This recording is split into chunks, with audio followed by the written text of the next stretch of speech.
Good morning, everyone, and welcome to Spectra. I'm Michael Gleason, Director of Product Marketing here at Particle. I'd like to kick things off by introducing the keynote session and our keynote speakers. Zach is the founder and CEO of Particle, the most widely used edge-to-cloud IoT platform built to connect the unconnected. Particle, listed as one of Forbes' top 25 IoT startups to watch in 2019, is used by over 200,000 developers and by half of the Fortune 500 to develop, deploy, and manage fleets of IoT products. Zach has spoken as an authority on the Internet of Things at prominent events such as OSCON, Solid, Web Summit, GMIC, and Launch, has been featured in Forbes, Wired, TechCrunch, and Mashable, and was listed in San Francisco Business Times 40 Under 40. Will Hart is head of product at Particle. Will graduated from Dartmouth with a degree in mechanical engineering and quickly left the world of fillets and curves for registers and bits. He joined Particle as its first employee, completing onboarding on a 16-hour flight from Chicago to Hong Kong. In his 8 years at Particle, Will built an overseas supply chain from scratch as head of supply chain, introduced over a dozen unique hardware and software products to market as program manager for new product introduction, and scaled Particle's developer community to become the largest in IoT as general manager of prototyping. Will lives and works in San Francisco, striving diligently to keep all of his houseplants alive. Without further ado, I'd like to introduce CEO of Particle, Zach Supalla.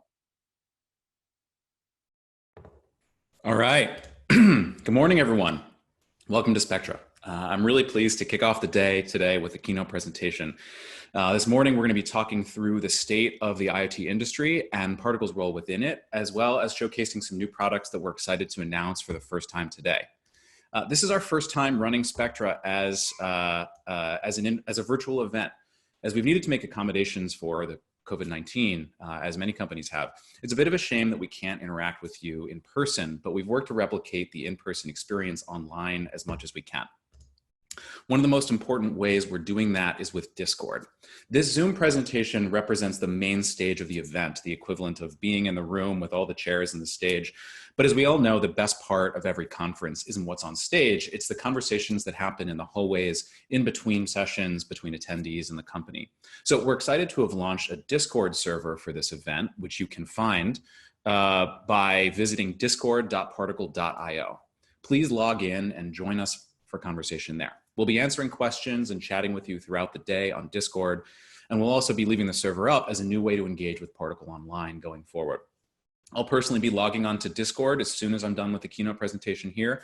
There's a channel to ask questions of Particle leadership, as well as a channel dedicated to this keynote. So ping me in either one of those, and I look forward to chatting with you there throughout the day. Although it's a shame to give up on the in-person connections that come with a traditional conference, there's a huge benefit in the number of individuals who can participate. We have seen an order of magnitude more registrations for this event than we have for previous in-person events. Our first Spectra that we hosted in 2018, and the roadshow that we ran last year when we visited Boston and Pittsburgh. This might not be that surprising, given that only so many people can travel to attend a conference in person, but it's helpful to recognize that our community and our customer base is spread around the world, and running the event virtually like this does give us the opportunity to include more of you in the conversation. Now, this is all possible, of course, because of the fact that connectivity has become pretty much ubiquitous. The vast majority of American households have LTE coverage, Wi-Fi in their house, and smartphones with Bluetooth connections. The numbers on LTE, I think, are particularly impressive, but we'll come back and talk more about LTE when we talk about today's product announcements. But it's a good reminder that although the current global pandemic is unprecedented in terms of its effect on our healthcare system and our economy, many of us are able to get by because of the fact that we can be connected from anywhere. And this ubiquitous connectivity infrastructure that connects us all to one another in these times is the same infrastructure that powers and enables the Internet of Things. Now, most of the ways that we've been able to take advantage of this ubiquitous connectivity to manage our work and our lives through this pandemic has involved us sitting in front of our computer screens all day, as we are at this very moment. But there have been some really fascinating bright spots about how the Internet of Things is being pulled into addressing the global crisis. My favorite has been the extraordinary data coming from Kinsa, which is a company that makes a Bluetooth-powered smart thermometer. You might have seen some of the information coming out of their reports on the news or in local reports. They've been collecting data for quite some time that's able to detect flu hotspots by recognizing trends of increased body temperatures, typically more quickly than other mechanisms that the CDC uses to track the spread of disease. They've been able to use this data to identify hotspots that have grown more quickly than would be expected based on the seasonal flu, which has been a strong leading indicator to COVID-19 breakouts across the country. And although you could debate whether it's really an IoT use case, the work that Apple and Google are doing to launch contact tracing, or as they're starting to call it now, exposure notification through smartphones, is a fascinating example of using existing connectivity infrastructure in creative and unintended ways to solve a novel problem. Although this contact tracing technology comes with some potential security and privacy risks, which I think Apple and Google are doing a very good and thoughtful job addressing, the potential impact, if this is successfully rolled out at scale, is extraordinary. Outside of vaccine, it's hard to imagine technology advances that could more effectively slow or even stop the virus than this one.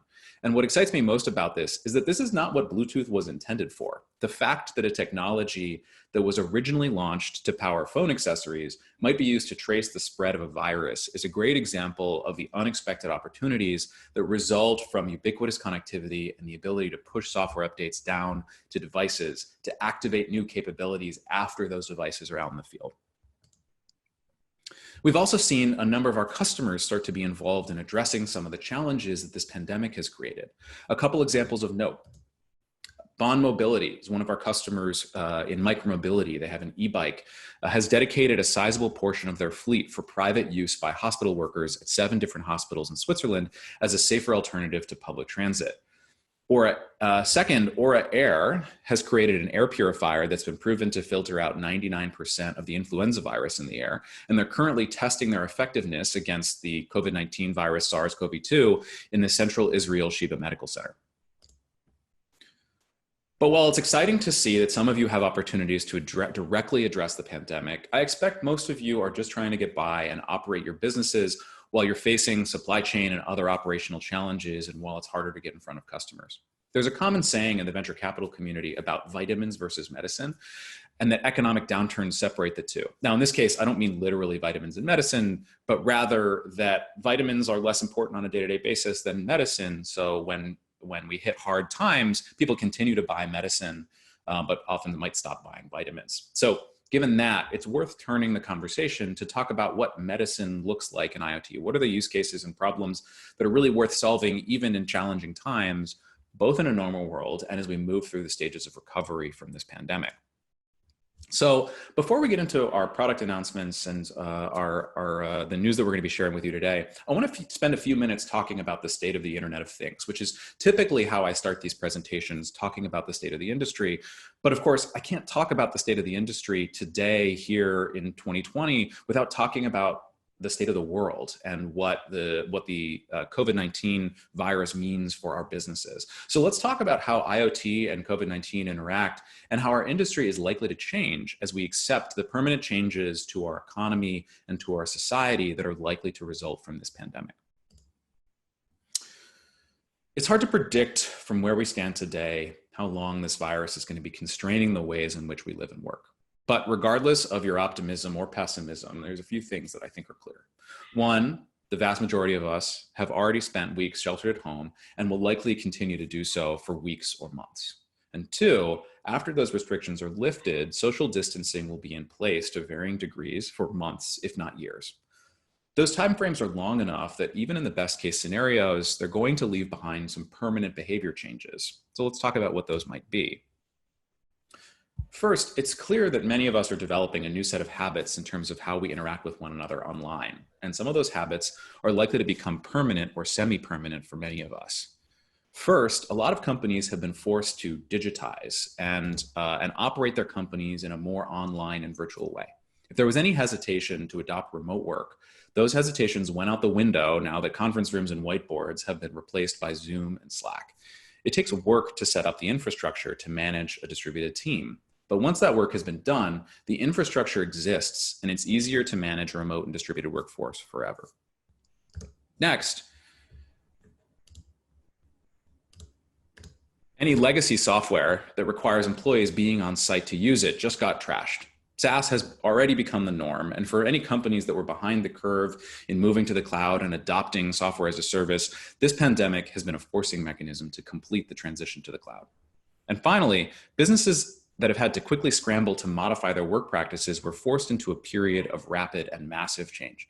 Now, rapid change is often scarier in theory than it is in practice. And as a result, I expect our tolerance for risk and change as a society just went up a few clicks. On the other hand, there are, of course, some major fears that have crept into our lives that are likely to stick around for a little while too. First, and perhaps most obviously, fear of physical proximity. We're going to have to keep distance from one another for a very long time. And I expect we'll be a little bit hesitant to shake hands even once we've kicked the virus. Similarly, it's going to be quite some time before we get back into our old habits of traveling. This goes for tourism, but also for work travel, especially when combined with more comfort with remote work and hosting meetings over video conference, which reduces the need for travel. And finally, this pandemic is a wake-up call that everything can change at a moment's notice. Black swan events like this one are inherently hard to predict. So we shouldn't necessarily expect that another pandemic is just around the corner, but rather something else disruptive is going to happen too. And the only way for us to prepare for unpredictable events is to stay agile and nimble. All right, so if we step back and talk about IoT, given these new habits and fears, the impact of all of this change on the Internet of Things is going to be complicated. Well, when the impact of the virus became clear a couple months ago for the first time, we thought our customers would fall into one of two camps. Companies who are in healthcare and logistics who would see their businesses thrive as a result of the dire needs of managing through this pandemic, and everybody else whose businesses would be slowed by the economic challenges that we face. But what we're seeing in practice is a little bit more complicated. Take, for example, our customers in micromobility who are deploying fleets of connected bikes and scooters to cities around the world. It's clear that the short-term impact on micromobility is negative. If people aren't moving around, then there's not that much need to assist people moving around. And many micromobility companies are going through tough times at the moment. However, the long-term impact is a little bit more mixed.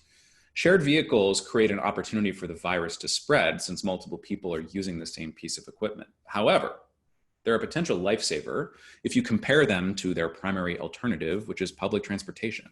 If you currently get to work via train, subway, or bus, that's going to be difficult for quite some time. And those vehicles are going to take probably fewer people in order to maintain a safe distance of 6 feet between individuals. And even still, a subway car might not be your favorite place for the next couple months or even years.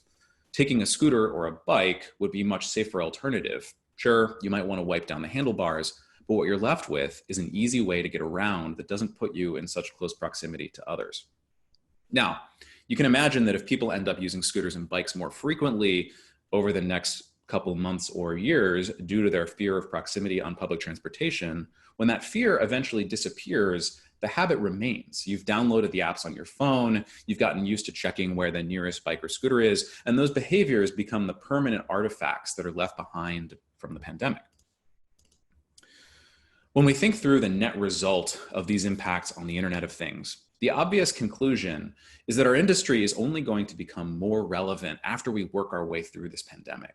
The Internet of Things makes it possible to operate and maintain machines, vehicles, appliances, equipment, electronics, and other physical assets remotely from a safe distance. So if maintaining our distance is valuable for the next little while and becomes a habit more permanently, then it's fair to say that the value of the work that we do in this industry in the Internet of Things increases as a result. One of the best ways to illustrate that is to enumerate through the most common IoT business models and see how they're each individually affected by social distancing and the habits and fears that are left behind. We've developed this framework that we call the 6 ways of making money in IoT, which stems from some research we did a little while back on our customers. We looked at all the ways in which our customers were either creating new businesses or transforming their businesses. We threw them in a pile, squinted at it, and tried to categorize them as best we could into different use cases. And we ended up finding that there are 6 primary ways that companies use the Internet of Things to create or transform their businesses. First off, you have asset tracking. The ability to monitor the location of mobile assets, typically in combination with other sensor data or control systems. Asset tracking allows people to track down lost or stolen goods, identify sources of waste or shrinkage in a supply chain, coordinate the activities of fleets of trucks or service vehicles, or track shared or rented vehicles or equipment. We'll be speaking more about asset tracking later in the presentation, as it's become one of the most common reasons that people use Particle. Second, you have preventative maintenance, the ability to remotely monitor the state of a machine in order to improve the effectiveness of service and maintenance. This typically starts with simple data collection and break-fix models, where the moment a machine breaks, you send somebody out to fix it. And once you've collected enough sensor data, this starts to expand into predictive maintenance, predicting the impending failure of a machine and fixing it before it has a chance to break. Third, we have compliance reporting, using sensors to guarantee compliance, typically to comply with emissions or safety regulations. We have, for instance, customers who use Particle to detect methane emissions emanating from natural gas rigs, a process that historically would be done with human beings holding handheld sensors and clipboards that can be done more consistently and more safely with permanently installed sensors. Fourth, we have automatic replenishment of consumables. Many machines consume things like filters or fuel or battery cells or toner. And of course, humans consume things like food. Businesses that sell you those consumables, they want to know 2 things. 1, they want to know how quickly you're consuming the consumable. And 2, how much you have left. With those 2 pieces of information, consumables can be delivered on demand. So your water filter is always clean and your pantry is always full. Fifth, we have environmental monitoring, using sensors to monitor the state of an indoor or outdoor space to make sure everything is as expected. Particle powers everything from air pollution monitors to systems detecting illegal forestry to products that monitor the health of a tropical fish tank. And finally, we have premium consumer upsell, essentially selling a consumer a premium, more intelligent version of a product or appliance that does its job better because of its connectivity. Smart home and home automation products generally fall into this category, as do smart speakers and a lot of connected vehicles. Together, these 6 use cases make up the majority of the Internet of Things, and each one of them has multiple layers of depth and complexity underneath. Now, the big question is, how does each of those use cases change in a post-COVID world? Does the value of using connectivity to solve those problems go up or down? Let's go one by one. For asset tracking, the use case becomes stronger. If you're operating a global supply chain right now, your life has probably gotten complicated over the last couple of months. Supply chains have become increasingly complex as we all work around manufacturing and logistics roadblocks that have popped up as a result of the virus, and our ability to physically oversee those supply chains is reduced. We need to lean on sensors that tell us what human beings used to tell us, and in making that transition, we can get higher quality and more granular information than we've ever had in the past.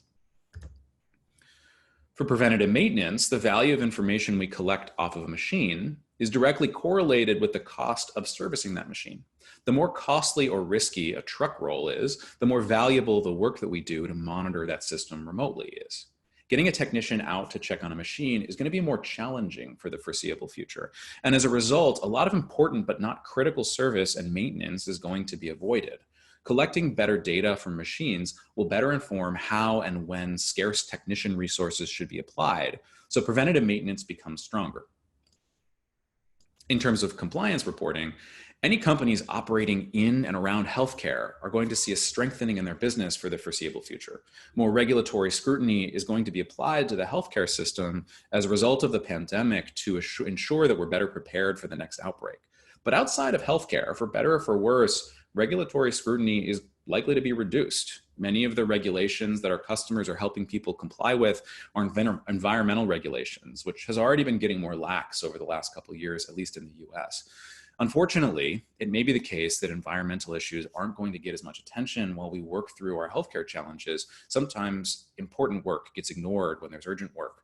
It's fair to expect that outside of healthcare, compliance reporting is going to experience some challenges. Automatic replenishment of consumables is a little bit less valuable when consumption is down. If you're monitoring or replacing water or air filters, if the systems that use those filters aren't running as often, the business of replenishing them is going to weaken. We've talked, for instance, to a couple of companies about monitoring distribution of bags of ice through convenience stores. But if no one's holding barbecues, the demand for those bags of ice goes way down. Consumable businesses are generally very closely tied to the state of the economy. So those use cases are going to be weaker until the economy fully recovers. Environmental monitoring becomes stronger because most of our customers who do environmental monitoring are replacing manual monitoring by human beings with clipboards with automatic monitoring delivered by a permanently installed sensor. As with asset tracking and preventative maintenance, it becomes more difficult or expensive to send human beings on site than the value of an IoT sensor increases. And finally, premium consumer upsell is going to be weaker in the near future. As a result of the weaker economy, consumers are going to spend less money on luxury and premium products until the economy recovers. So it's going to be harder to convince people to buy an intelligent premium product over the less expensive, normal, unconnected product for the next little while. If we zoom out and we look at this in total, there's more upside than downside. Fundamentally, since human beings traveling, going on site, and monitoring and servicing machines, equipment, vehicles, and other physical assets or environments is going to be more difficult and more expensive for quite some time, any IoT use case that reduces the dependency on human intervention is going to be more valuable. And although the public attention in the industry goes to the smart home and consumer use cases that I touched on in the bottom right, what we're likely to see is this industry is focused on what we see is that much more of this industry is focused on tracking and monitoring for industrial and non-consumer businesses. Those businesses and products aren't as sexy as the smart home, but they are the real businesses of IoT and connecting the unconnected. The net result is that the tunnel is long, but the light at the end of it is bright. I expect each one of you is facing major operational challenges right now, and it's hard to see around the corner when your manufacturing operations are shut down and you're stuck at home balancing full-time jobs and kids and trying to get by. But the bright silver lining is that we're in the business of solving operational problems. There's great work to be done in trying times like these, and there are more problems worth solving today than there have been at any point in the last decade. We're here to help you solve those problems. Recently, Mark Andreessen, well-known investor and entrepreneur, founder of Netscape, wrote an essay called "It's Time to Build." He looked at this moment as a call to action for those of us who are builders. And rather than attempt to paraphrase, I'm just going to quote the closing paragraph from this essay. Our nation and our civilization were built on production, on building. Our forefathers and foremothers built roads and trains, farms and factories, then the computer, the microchip, the smartphone, and uncounted thousands of other things that we now take for granted that are all around us, that define our lives and provide for our well-being. There's only one way to honor their legacy and create the future we want for our own children and grandchildren, and that's to build. If the long-term impact of the pandemic is to increase the value of remotely monitoring and controlling machines, vehicles, and assets that might otherwise require truck rolls and human intervention, this turns out to fit squarely in our wheelhouse. Over the last few months and years, we've made major investments in our over-the-air software update capabilities, device management and diagnostics, and our cellular connectivity platform, all of which are crucially important to being able to monitor and control machines and systems that are far afield. And as we look to the ways that we can support you in building your IoT products and businesses, there's more work for us to do. There are a few things we've been working on that we're shipping today or in the near future that we're excited to share with you. And with that, I want to turn the mic over to my colleague and our head of product, Will Hart, who's going to share with you a couple of new product announcements. Will, take us away. Hey there, everybody. Thanks again for joining us this morning. I hope you can see and hear me clearly. As Zach said, I'm really excited to be sharing some of the great work that we've been doing at Particle and some of the new products that we're announcing and launching today, as well as in the near future. So without further ado,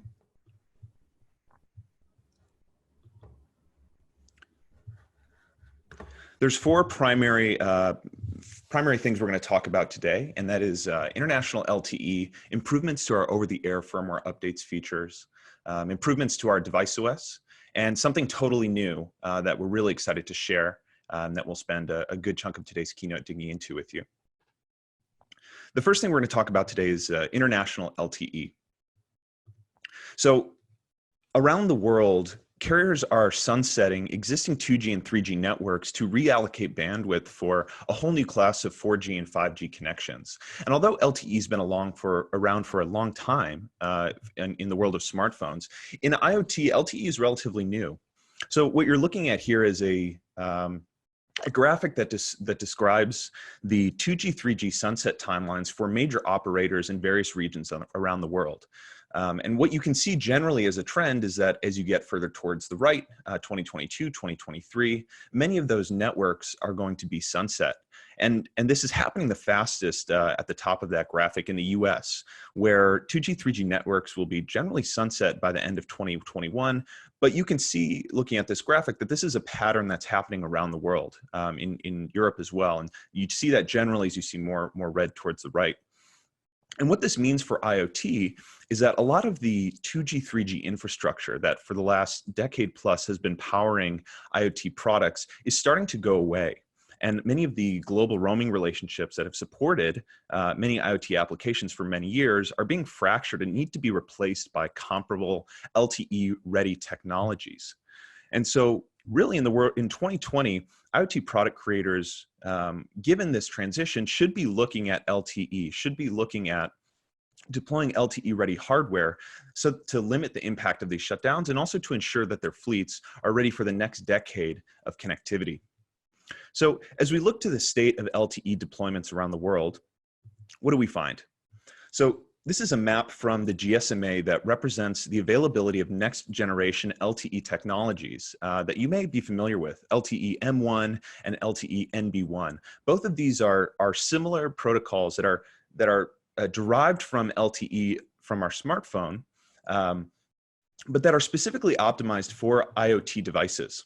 And what you see is the different colors on this map represent different deployment strategies, different carriers that are prioritizing either one kind of network technology or the other. So really to provide an adequate replacement for 2G, 3G, what we want to be seeing here is a globally adopted set of standards that allow devices to easily and simply roam between countries like they've been able to for 2G and 3G. And unfortunately, we're not there yet today. Even in the countries that are listed as purple, where there are LTE M1 and NB1 deployments, really what that more likely represents are two carriers that are even in the same country that are deploying or pursuing different strategies, like in the United States, where Verizon and AT&T have been deploying LTE M1, but other carriers like T-Mobile have prioritized NB-IoT. And while we expect over the long term that these technologies will mature, adoption will stabilize, and will provide an adequate replacement for 2G, 3G. The issue is that today, you can't deploy an IoT product in the same way that you've been able to in the recent history with a single device that just works anywhere in the world. And so if we look at the challenges that IoT product creators are facing, it's two things. Again, these different technology priorities that are being pursued by different countries and different carriers even within those countries, and as well as the lack of these systematic roaming agreements that provide cooperation and simplify deployment for product creators that are deploying on a global scale. And so the result is that these next generation technologies like M1 and NB1, though they're really exciting, they're not there yet and can't yet provide this single SKU global solution like 2G, 3G has been able to. And product creators are forced to solve this problem with a regional focus. So we talked a little bit about the US. As I mentioned, the US was one of the first, and North America generally was one of the first to deploy LTE M1 networks in the world. And so as a result, Particle already has a full suite of LTE M1 ready solutions for North America. You see this on the left with our Generation 2 products, the Electron and E series, and on the right with our Generation 3 products, the Born and the B series. All of these devices work on LTE M1 and have regional roaming that works throughout the US, Canada, and Mexico. Of course, the big problem is that while these are great solutions for North America, they don't work for many of our international customers who are deploying in regions where that's not available, or they don't have roaming agreements worked out that would allow those devices to connect. And so it became clear to us that we needed to deliver an LTE-ready solution for these international markets that simplifies the process of deploying long-term viable product deployments on LTE in a global market. So we're very proud and excited to announce today a new product, the B523, which is a part of our B series product line, which is an LTE Cat 1 SOM for the European market. So the B523 is a part of our, like I said, our B series product line of SOMs, or system on module, and it supports many of the same great features as the rest of our latest portfolio of hardware. So we're going to take a couple moments to dig in and talk a little bit about the capabilities of this great product. So as I mentioned, the B523 is powered by LTE Cat 1, and it also has 3G and 2G fallback. So Cat 1 is like an older sibling to LTE M1 and NB1. It's also targeted and built for IoT devices, and it's been broadly deployed since about 2015. So while it's not as well known as some of the newer variants like LTE M1 and NB1, it is there and purpose built for IoT devices. And unlike NB1 and M1, has global adoption and can provide that kind of footprint, that global footprint that product creators really need when they're transitioning from 2G, 3G. So this product also includes as fallback options 2G and 3G. So it makes for a really great transition SKU for international product creators who are needing to manage this transition. And because it has all three of these network technologies, it casts a really broad connectivity footprint, the broadest of almost any of the products in our hardware portfolio. It also features Bluetooth 5 and BLE connectivity. I mentioned LTE Cat 1 is very mature. So it's a broadly adopted, stable technology, but that is also LTE ready.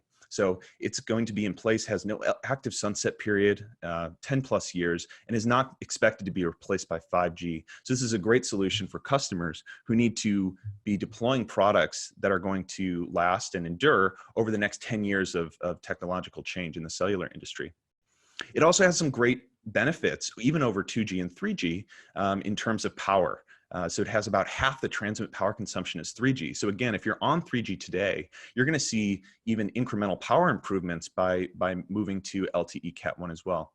And it also uses the same M.2 connector as our B series line of products in the B402. So if you're deploying in multiple markets, you can create one design and deploy LTE M1 in the US and LTE Cat 1 in Europe with a single and simple hardware design. And finally, it's cost comparable to 3G, again, making it an ideal transition SKU for customers who are deployed in 2G and 3G, on 2G and 3G in Europe today. So we're really excited to share that the B523 is available for purchase today. It is at GA status. It is fully certified for international deployments like the rest of our hardware to minimize the burden on product creators. Like I said, it's generally available for purchase today for the European market in our retail and wholesale stores. We have multiple different SKUs available, samples, individual units, as well as evaluation boards if you're early in the design phase. And finally, we also have a full set of documentation and support resources that are available to product creators who want to start building with the B523. So if you're interested in learning more, you can visit our store, and you can also contact Particle and our sales team for bulk pricing and availability if you're interested in understanding what pricing looks like at volume. Awesome. So that's our first product announcement to the day, and a brief overview of our near-term plans for international LTE. So what I want to turn to next is talking about some of the improvements that we're making to our OTA, or over-the-air firmware updates feature, which is one of our most important platform capabilities. So as we get into this, Zach spent a little bit of time talking about environmental sensing and remote monitoring. It's an extremely popular use case for IoT, and it makes sense. If you can't, if you need to collect information about a place that's very difficult to reach or that's very far away, it's oftentimes very effective to install a permanent sensor there to report back automatically. But these devices only save time and money if they work reliably. So this is an example of a solar-powered air quality monitoring device called Canary S from a customer called Lunar Outpost. And you'll actually be hearing from them later today about this product. This particular unit is deployed in Denver, Colorado, as you can tell. And I use this image as an example to highlight how reliable delivery of OTA updates to remote devices can be a hugely effective time and cost saver to avoid trips out to those sites, But it can also be a huge liability if they don't work, right? If OTA updates create more problems than they solve, then it really undermines the inherent value of remote monitoring as a use case. So Particle already provides an industry-leading OTA software updates tool that has performance, security, and reliability at its core. And it's one of the most fundamental features of our platform. It's one of the things, few features that customers is one of the first features that customers use when they unbox their device, and one that they continue to use as they scale at production volumes. And so we're excited to see more and more product creators leveraging OTA updates for rapid iteration and improvement. And that's becoming, of course, more and more important as our society is rapidly changing. So we wanted to share a little bit more about the improvements that we've been making and the investments we've been making in our OTA updates feature. We've really been focused since the start of this year, especially on driving improvements that make our core OTA capabilities better than ever. Some examples of that: we've redesigned our safe mode dependency management system to ensure that fewer devices stall mid-upgrade, saving on data and battery life. We're also have prioritized and implemented faster delivery of OTA updates, and we've seen speed improvements of up to 50%, especially for Gen 3 devices. OTA updates are also getting more reliable. We're seeing 30% increase in first try OTA success, which again saves time and bandwidth for devices that need to pull down a new version of firmware. And finally, although these are the improvements we've shipped so far this year, we also have a couple of improvements coming in the next couple months, including a brand new version of our OTA protocol that's been redesigned with speed and reliability at its core. That also includes a great new feature called Resumable OTA that will allow devices to download a single firmware update over multiple sessions to pick up where they left off. And this is really valuable for either sleepy devices that are only awake and connected for a very short period of time to conserve battery, or for devices that have a really poor signal that need to download a large update over multiple sessions, because it would be very challenging to do so over a poor connection in a single shot. So that's our core OTA updates protocol. Last year, we introduced a new feature called Intelligent OTA, which gave additional levels of control to product creators about how they deliver OTA updates to their fleet.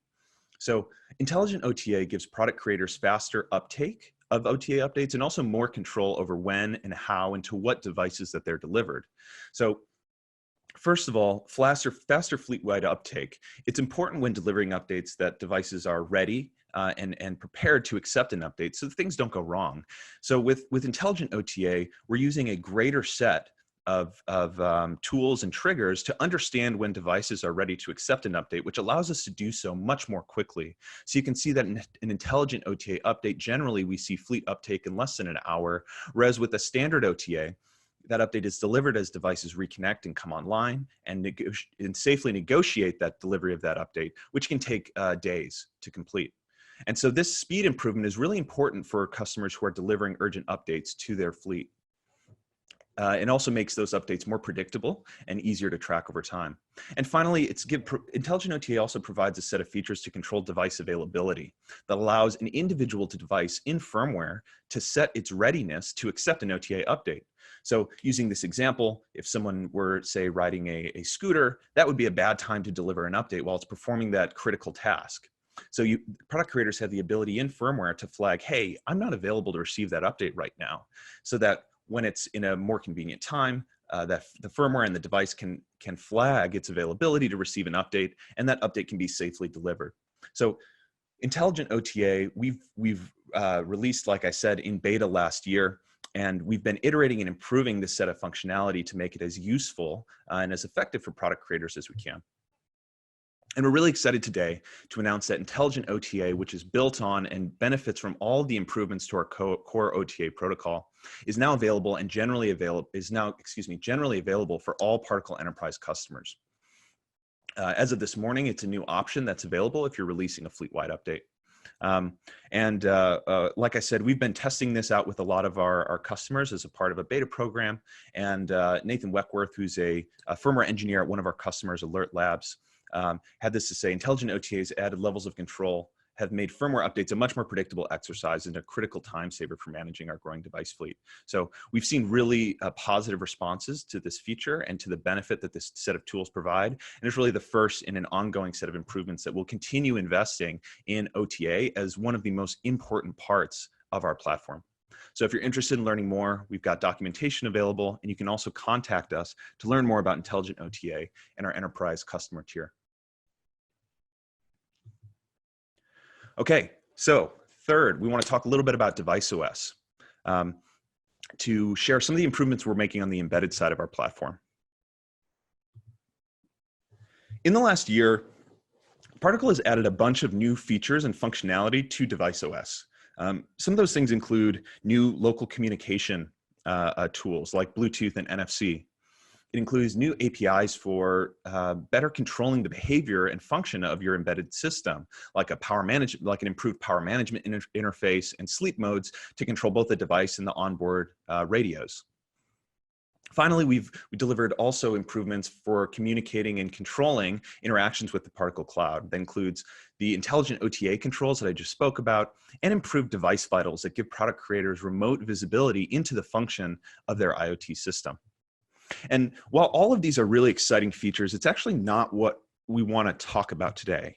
What we're going to talk about instead is reliability. And as we touched on previously with OTA, for customers who are deploying mission-critical applications, your solution is really only as good as the infrastructure that it's deployed on. And for many, if not all of our customers, DeviceOS is a hugely important part of that infrastructure. And like I said, many of our customers are deploying in mission-critical applications and value reliability over everything else. And those mission-critical deployments, they must be ready when it matters most. What you're looking at is a satellite image from an Ohio oil fracking site that had a methane leak in 2018. That from, with additional imaging, they found almost a year later proved to be far worse than they originally anticipated. This leak, like I said, by the end of 2019 was determined to have caused more methane leakage and methane pollution in this single accident than many countries' oil and gas industries do in an entire year. So obviously a hugely catastrophic event.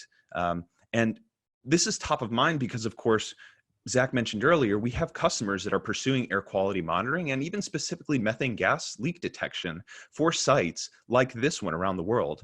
And those solutions operate 24/7 to detect rare but catastrophic events, and they need to work when that event occurs to prevent accidents and pollution like this one. And so with that in mind, that brings us to our most recent product and newest product announcement, which is long-term support releases, or LTS releases, for DeviceOS. These are risk-averse release lines for enterprise and mission-critical applications. We're really excited to be delivering this for our customers. We think it's going to help them be more successful with deploying Particle in these types of applications. And they're also a common best practice for major software providers, and they're available for major distributions like Linux and Ubuntu. So what is LTS, or long-term support?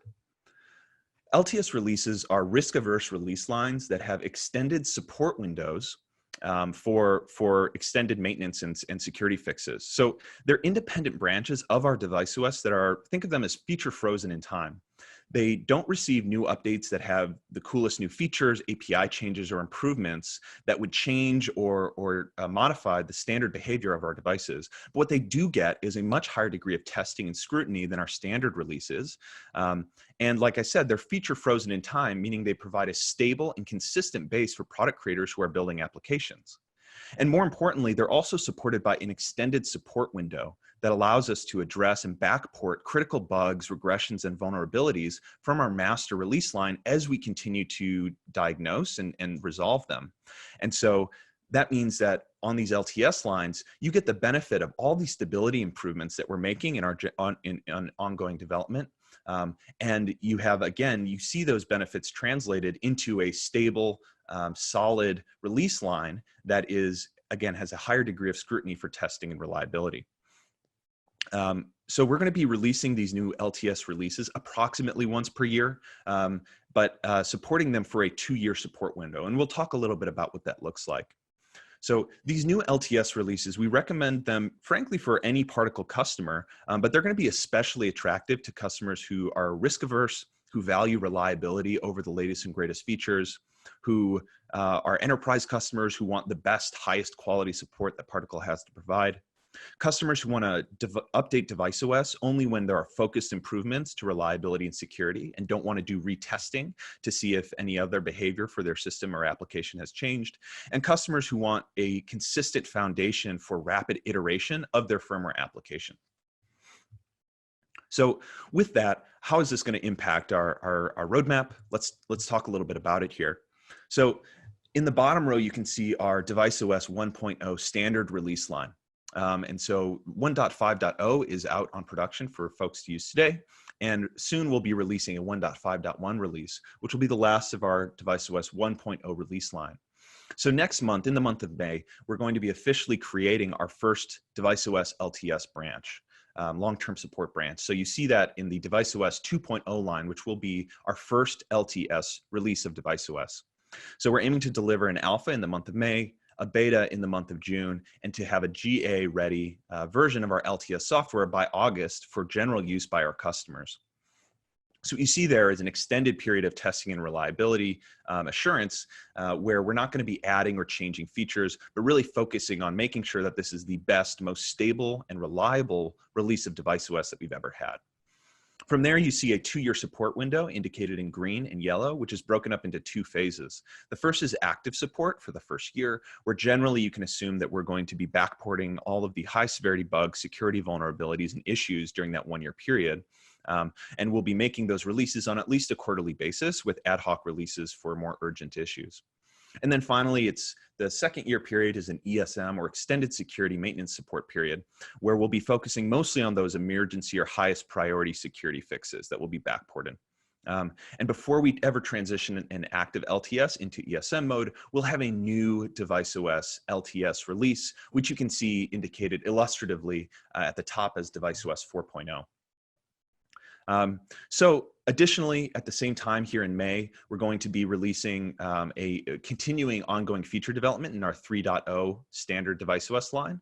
So you can look for our first 3.0 release in June or so, where we'll be adding and continuing development of some of the best and most exciting features and capabilities that we'll be adding to our platform that will be wrapped up and included in next year's LTS release.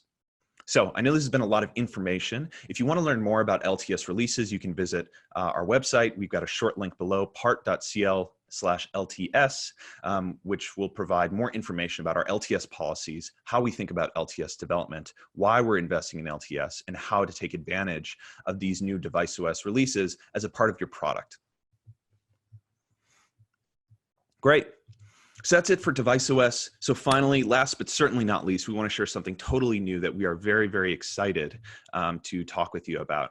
And so, as Zach mentioned, IoT use cases. We've been working with, as a general purpose platform provider, with a number of different kinds of IoT companies for a number of years. And one of the things that's always jumped out to us is that there's a huge market and a huge number of customers who are pursuing applications that we would generally call asset tracking applications. This is the percentage of customers in our pipeline by use case. And you can see here in 2020, it's almost 50% asset tracking, which is really incredible. While we do have customers doing preventative maintenance, consumer fulfillment, all the different use cases that Zach talked about earlier, asset tracking is a clear signal from our customers. And what we've seen is a result is really an explosion of unique and really highly differentiated asset tracking products that break the mold of traditional fleet management and asset tracking. So a couple examples of that, Zach talked a little bit about bond. In general, we've seen a new entire class of shared and lower value assets that are being connected, shared vehicles like the one that you see there, that really require deep customization beyond what's available in market. So in this case, the connectivity is not only there to monitor location, but it's actually integrated into the product and interconnected with its primary functionality as a shared vehicle. We're also seeing really dynamic needs from service vehicles. where location is supplemented, like say sensor data or like temperature for cold chain applications, or those location trackers are actually interacting with parts of the vehicle itself, like in a siren for an ambulance. So in general, we're also seeing present location becoming more relevant to use cases outside of what you might think of as asset tracking, like equipment rentals. For companies who just want to prevent their high value assets from that they rent out to customers from being stolen or lost. So generally, asset tracking is exploding, but it's exploding in lots of different unique ways. And we're seeing increasingly specific and dynamic needs from our customers to meet the needs of their markets and to deliver highly differentiated, compelling product experiences. So to support all of those customers and the explosion of activity we've seen in the space, we are very, very excited to announce the particle tracking system. This is an intelligent, configurable, and extensible foundation for asset tracking applications on Particle. And it's called a tracking system because it is just that. It's a system of new products, not just one thing, that work together, that build on top of our edge-to-cloud IoT platform and provide a really strong foundation specifically designed for tracking applications. And this is something we've never done in the past, which is to build tools to support really application-specific use cases on our platform, to deliver value beyond the problems and challenges that we've helped product creators tackle in the past with our general purpose platform. So we're going to spend a lot of time talking about the tracking system today, but I want to start by just giving you a high-level overview. You can think of our new tracking system as divided into a couple of different parts. The first is our tracking services. So this is the software that enables a lot of the critical functionality behind the tracking system, and it provides two primary benefits. The first is our brand new location service, which again is an extension of Particle's core platform. So of course, for tracking, it enables mapping, but it also enables geolocation data storage that you can view statically, or you can view historically over time. And we'll be showing we'll be showing a demo of how that works shortly after this. We're also delivering as a part of the tracking system a new fleet configuration service, which is a new service for deploying fleet-wide behavioral changes and configurations without applying an OTA update. So it's like an OTA update in that it changes the device behavior, maybe the reporting interval of the location, for example, but without delivering a full firmware update that might take more time or require more data to deliver. So this new configuration service allows product creators to deliver, again, these behavioral changes to their fleet very rapidly without actually sending a full firmware update. And finally, we also have our brand new hardware platform, which is the Tracker SOM. And as you can tell, it's jam-packed with a ton of really exciting and powerful hardware functionality that is really beyond, I think, anything else that you're going to find on the market here. The Tracker SOM builds on all the core capabilities of our connectivity products, but it really provides additional functionality that is specific to asset tracking. And again, we're going to spend more time digging into this really, really feature-rich hardware platform in just a little bit. The last thing I want to note is that the Tracker SOM runs a flexible open application framework that includes first-party support for all of the great hardware that we're going to talk about later today. All of those systems and peripherals have first-party Particle support. So it's not just a piece of hardware. It comes with a really robust, extensible software support that you need to deploy your application, and works out of the box with our new location and fleet configuration services with zero coding required, even at the application level. So let's dig in and talk briefly about each of these new services in a little bit more detail before we see the demo. So like I said, it wouldn't be a very good tracking system without a map. So here we go. There's a new tab available in the Particle console that will automatically appear once you've claimed a new tracking product to your account. So what you can see here is that you can track current and historical location and routes of devices that are in your fleet. So to enable this, we're adding new geolocation data storage, which is a new extension of the Particle platform. And this data is stored encrypted in a separate dedicated database to ensure that we can meet Privacy Shield and GDPR compliance while providing this value to product creators. That data is also used for device management in the console to make it easy to take critical action and to configure your devices that are in your fleet when they're in the field. But it's also available via our APIs for mapping, reporting, and analysis in your own systems. So this data is generated and securely stored, but is also accessible to you as a product creator to do whatever you want with it. Next, we're going to talk a little bit more about the configuration service. So this is also a new part of our device and fleet management capabilities of the Particle platform. It gives product creators a zero-code way to push changes in behavior to their fleets of devices. So again, to be clear, this is a configuration profile. It's not a brand new firmware, and it really just defines the behavior of existing firmware that your device is already running, which makes it faster and less risky to deploy than a full OTA update. And by default, we're allowing customers of our new tracking system out of the box, again, with zero coding, to push configuration changes to their fleet that include things like how frequently the device is publishing.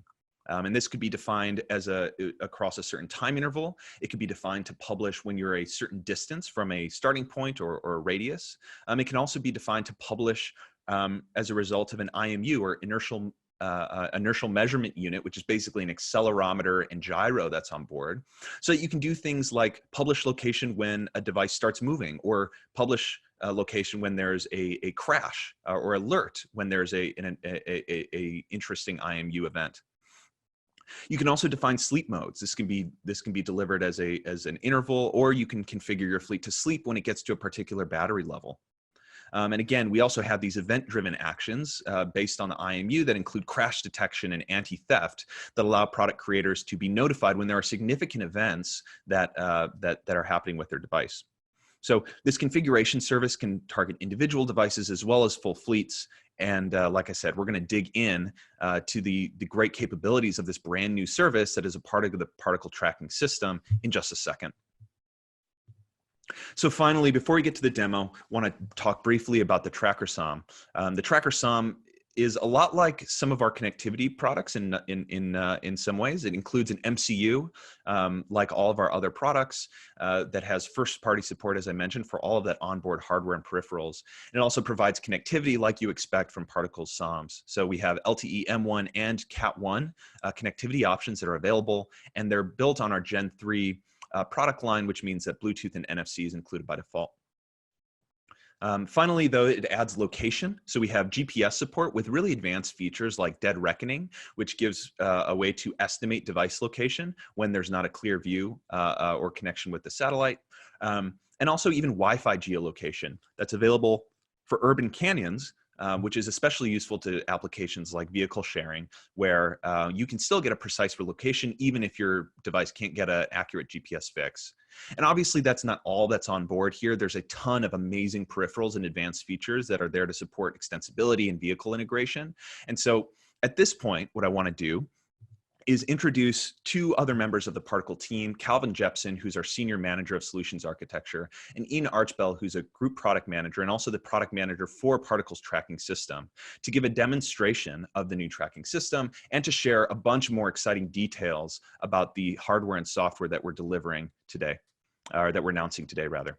So without further ado, I'd like to turn the mic over to Cal, who's going to walk us through the rest of this presentation. Thanks, Will. Very excited to be here. And I know that me and my solutions architecture team are really excited about these new product enhancements that you and the product and engineering team have been working so hard to build. So thank you.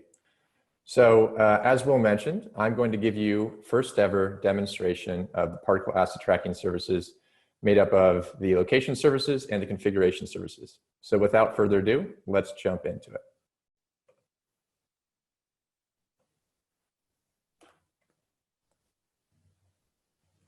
For anyone unfamiliar with what you're looking at right now, this is the Particle console.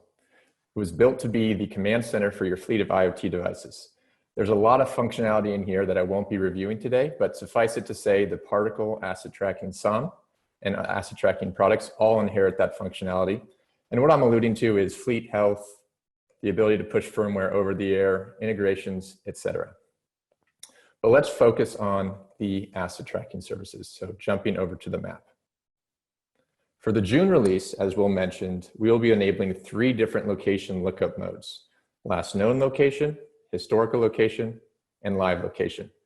Last known location is exactly what you're seeing on the map now and is very, very intuitive. It's showing the last location your fleet of devices has reported. Historical location, also intuitive, except it takes a query in the form of a start and end date, for example, last Saturday, and it will render all of the locations your fleet of devices have been in that time range. So for example, this is me taking a trip from my apartment in San Francisco to Golden Gate Park. Onto the third and final visualization mode is live location, which you can see indicated here by a pulsating marker. To demonstrate this behavior and the entire system in action from soup to nuts, let me show you a video I took over the weekend. To take this video, I zip tied a particle acid tracker to my DJI drone and took it for a ride. While I was piloting this drone, my colleague Eric was taking a screen capture of the map in the console, which you can see superimposed in the top left-hand corner. As this video is playing, take notice of two things: the GPS accuracy and the network latency. The particle acid tracker, as Will mentioned and Ian will get into, has 2.5 meters of CEP50. CEP50 is a measure of probability a device falls within a certain range, and it's an industry standard. You can look it up. You can see a nice view of Sutro Tower at this point and down to the Sunset District. For situations where GPS location is unreliable, like urban canyons that make up large cities, the particle acid tracker can utilize its IMU for dead reckoning and Wi-Fi modem for Wi-Fi locate. So you can always be sure you're getting an accurate location.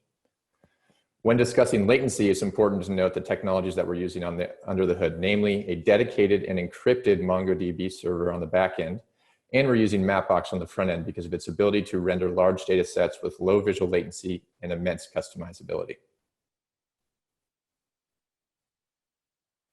All right, video's over. Now that we've seen how we're visualizing this new data, let's take a look at the raw data that these devices are actually collecting and publishing up to the cloud. So jumping back to the console here, into the devices page, I will drill into one of these devices, which is tracker 1, 2. On the left-hand side here, you can see the live event stream of data being published by this device. Clicking on one of those events, you can see the payload of said message. And in here, you can see latitude and longitude, altitude in units of meters, heading in degrees from north, and the horizontal and vertical accuracy. These are the CEP numbers I referenced beforehand. Also, you have a trigger reason, which I'll circle back to in a moment, and this request ID, which is an acknowledgement ID that the device uses to make sure data has been successfully communicated between the device and the cloud. Now, it's worth mentioning here that future iterations of the asset tracking firmware will actually allow you to embed your own data inside this payload, temperature, pressure, whatever it may be, and that data will be stored and served by the Particle platform for you to use with the Cloud API. Now, before moving on from this page, I actually want to stop briefly on the Vitals page here. Device Vitals is something that we released for all of our devices last year, and something that our product and engineering teams have been using to drive reliability and performance improvements, and something definitely worth checking out if you haven't used it much already.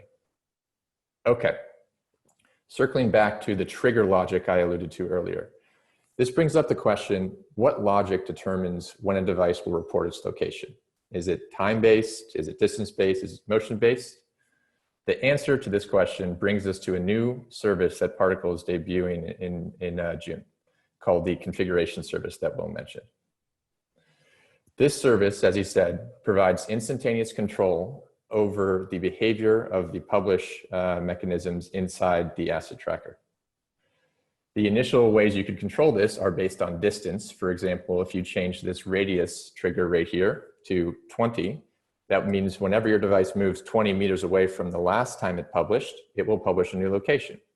Another way of doing that is with this time, these time configurations, defining the minimum interval and maximum interval with which time, your location will be published.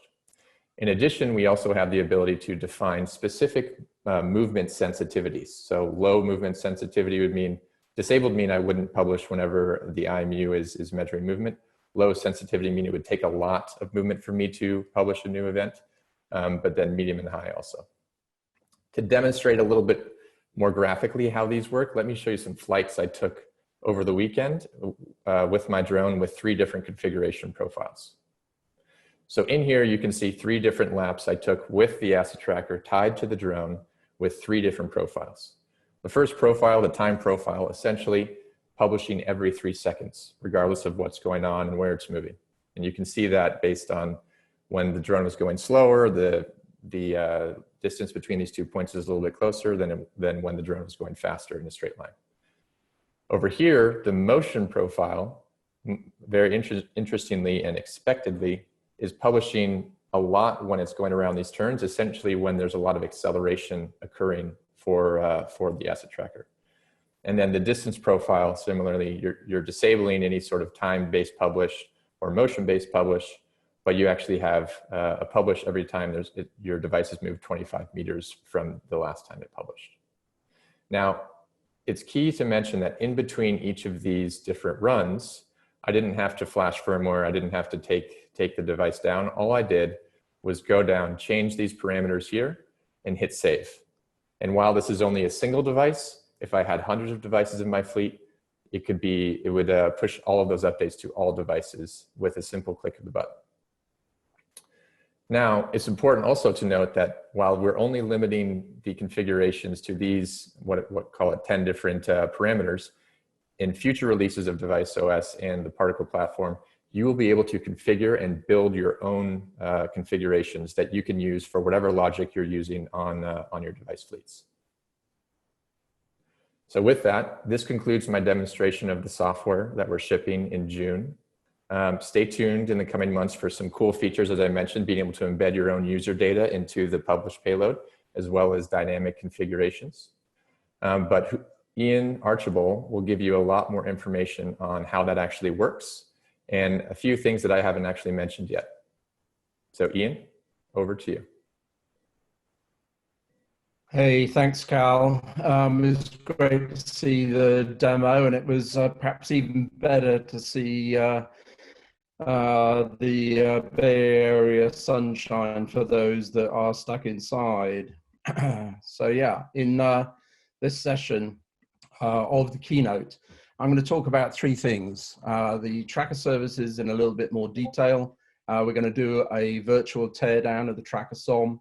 And I'm going to introduce something called particle solution accelerators. But let's start off with the particle tracking system.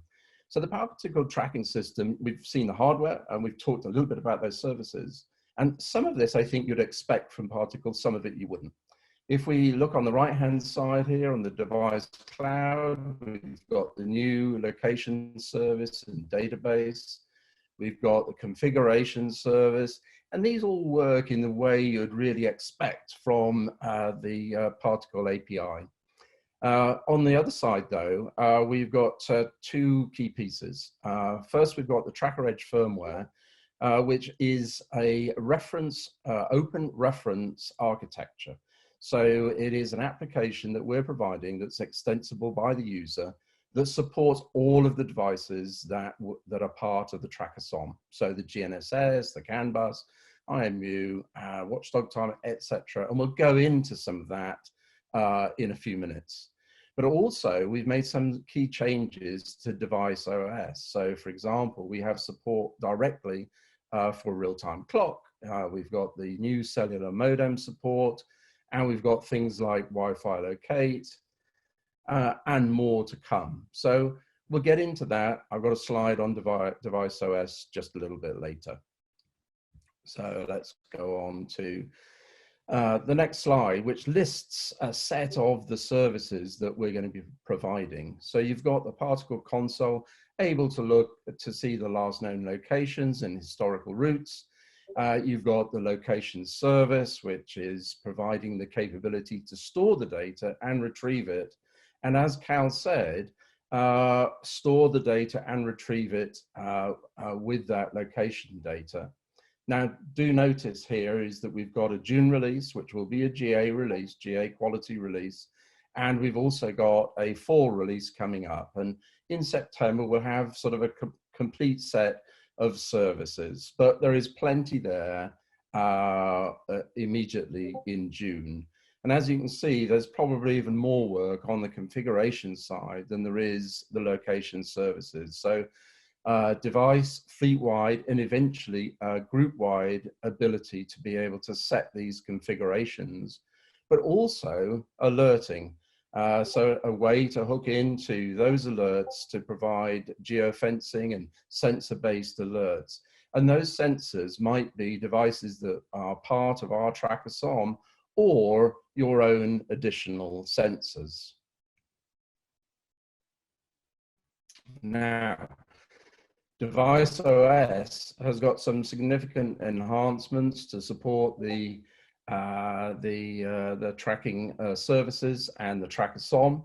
They include things like improvements in multi-threading, the POSIX file system support that we know it will help a lot of people here.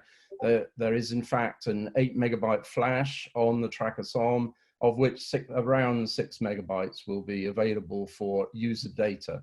And that user data could be used in any way you like. We, as we'll see later on, we use it for logging the locations just in case you're out of cellular connectivity and you can't get that data to the cloud.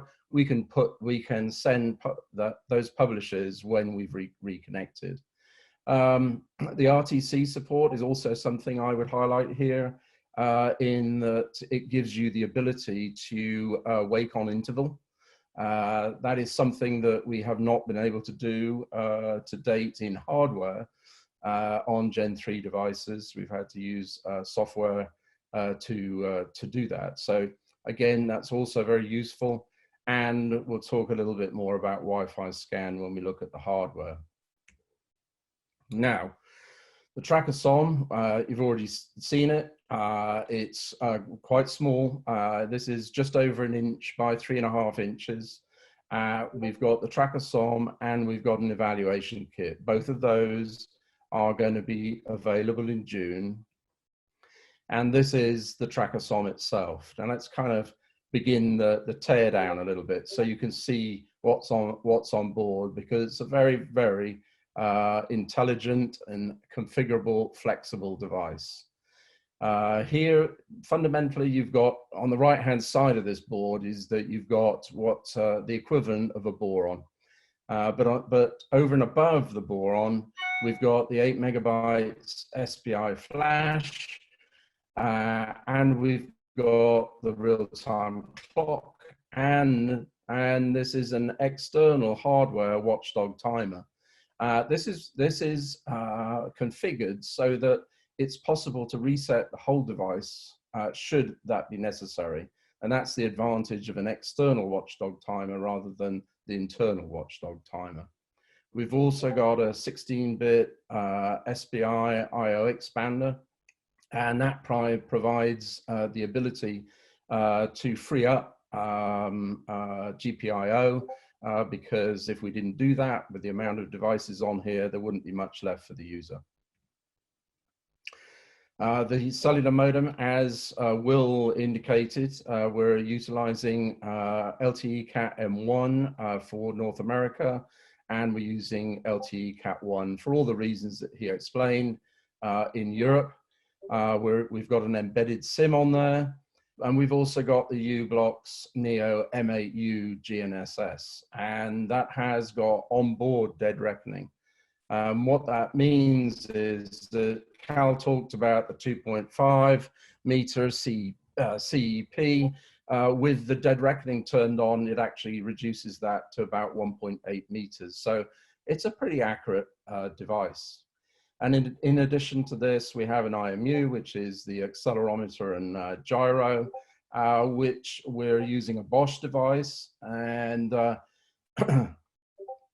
the advantage of that is that we can take advantage of the Bosch Fusion libraries. In addition to that, we've got additional communication. We've got ESP32, and this is designed for Wi-Fi locate. So this supports the Wi-Fi scan. And in addition, we've got a CAN bus on there so that we can talk to devices typically on vehicles, but it can be used in many other situations as well. So a powerful set of communications over and above those that are standard. And looking at it in totality, you can see that we've got everything on there and still managed to free up 6 GPIOs for analog or digital, 1 UART, 1 I2C, and 1 SPI interface. So that is a very powerful device. And if we look at it in block diagram, I don't have time today to go through all this, but I will be available on the Discord channel and love to answer any questions that you might have. Now, certifications, not really going to talk about it a whole lot, except for the fact that we've done the heavy lifting. It's going to be fully certified North America and Europe.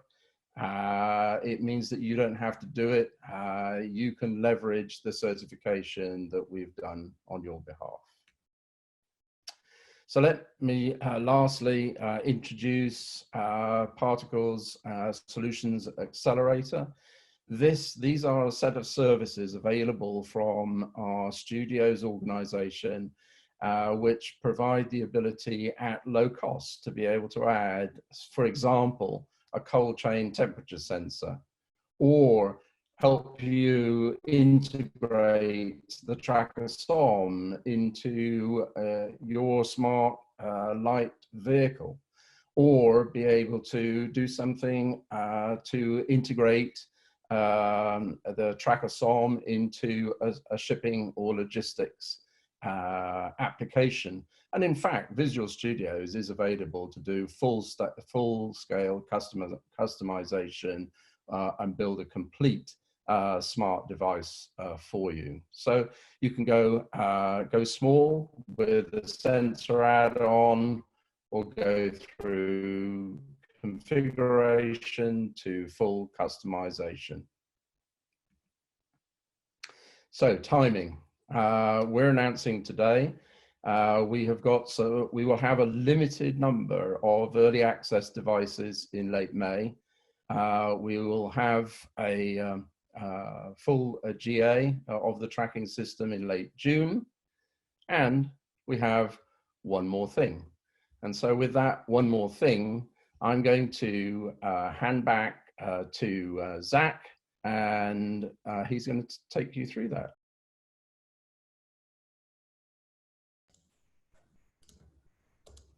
All right.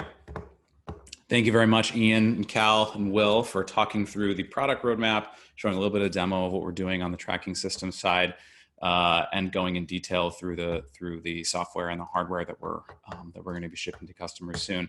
But as Ian mentioned, there's one more thing for us to talk about here. And if you were paying close attention when you watched Cal's demo, you might have noticed that the name of his tracker SOM was Tracker 1. That's not just because that was the first demo tracker and the first unit, but rather that the demo unit he was using was part of a second tracker product that we're announcing today. So without further ado, I'd like to introduce you to Tracker 1. Tracker 1 is Particle's first ever finished product. We spent the last 7 years shipping our software platform and our hardware components that were designed to be embedded into your products. But as we began developing this tracker system, we realized we had an opportunity to create not just a component, but a field-ready tracker that can be bought and used without any software or hardware development, but at the same time can act as a reference design for any custom tracking solutions you might build with the tracker SOM. The Tracker 1 is what we're calling an open reference product, and we'll get back to what that means in just a moment. Now, first, the basics. Tracker 1 runs on the same infrastructure that powers all of Particle's products, and it runs on the same tracking system that Cal showcased earlier. So everything you heard today about the location services, the configuration services, holds for the Tracker 1 as well. We've got maps, secure and private geodata storage. The device can be monitored and reconfigured from the device management console. Tracker 1 will work out of the box as an off-the-shelf product and can be reconfigured or reprogrammed just like the Tracker SOM. But we expect most of you to be looking for more than just location data from your product. So we've also designed the Tracker One to be extensible. Although it comes in a ruggedized industrial grade enclosure designed for harsh environments and can operate as a standalone battery powered tracker, it also can be powered by and integrated with other systems via either the USB-C port or through the M8 expansion port.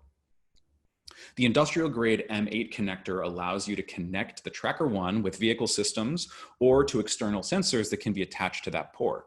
You can power the device through the M8 connector, and when you've exposed the CAN bus, serial connections, and GPIO pins through that connector as well. As a result, you get a lot of customizability by just reconfiguring and reprogramming the Tracker One from the device management console and by adding an external cable harness to attach to the device to another system without actually needing to redesign the electronics themselves. However, if you do want to do so and you want to go fully custom, Tracker One is an open reference product. That means that the enclosure design, the carrier board design, and the tracker firmware are all open source and designed to be copied, modified, and customized. So I have a version of the Tracker One here. You can see with sort of without the particle branding that could be modified to your needs. Think of the design files of Tracker One as the reference design for building your own tracking solution. And if you intend to build your own custom asset tracker with the particle tracking system, the Tracker One can be your fully tested and fully certified jumping off point. As a result, you end up with two paths to use the particle tracking system. First, on the left, you can embed the tracker SOM into your own product the same way you would with any of our other SOMs. We provide data sheets and other materials to help you integrate our components within your product, and you can engage our studios team to design custom solutions around the tracker SOM. Or, alternately, you can buy the Tracker One and track your products using an off-the-shelf product that can be configured to your needs. If you intend to build your own custom product but want to get started quickly, Tracker One is a really good jumping off point. You can use it for field trials and to evaluate the platform and the tracking system, make sure that what we do works for you. And when you're ready to deploy your own custom product, you can use the Tracker One as a reference design and customize the electronics and the enclosure design to suit your needs. If you want to engage our team to customize for you, our studios team, which Ian mentioned earlier, is ready to work with you to design your custom tracker. Tracker One is going to be available in July, shortly after the Tracker SOM ships in June. If you're interested in early access, please contact our sales team and they can give you more information. That covers our product launches today. Now, before we wrap up, let me spend a few minutes talking about how to engage with us online today and going forward. First, I want to talk about a new community program that we launched this week called the MVP program.